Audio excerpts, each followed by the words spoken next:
কথা বলতেছি আমার গ্রামে আজ 4 দিন হলো একটা হিন্দু ছেলে এসে অবস্থান করতে, যার কথা আমি সাংবাদিক সম্মেলনে বলছি, তাকে আঘাত করে সে বিচরণ করতেছে।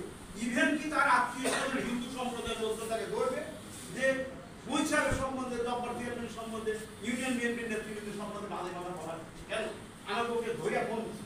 আমি কোনো খবরদার এই ক্ষতিটা করি না। তারপর ও বলছে যে আমরা তো এটাই চেয়েছি, আমাদের গায়ে হাত করে না, কারণ এটা আমরা প্রতিরোধ করবো, প্রতিবাদ করবো, কিন্তু সতর্কতার সাথে প্রতিরোধ করবো, প্রতিবাদ করবো।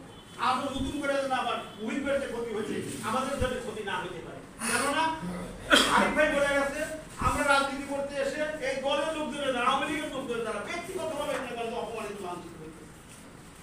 আমি ধরে নিয়ে খালি সাহেবের এলাকা থেকে একজন আমার আত্মীয় বন্ধু সেনাবাহিনী ধরে নিয়ে গেছে।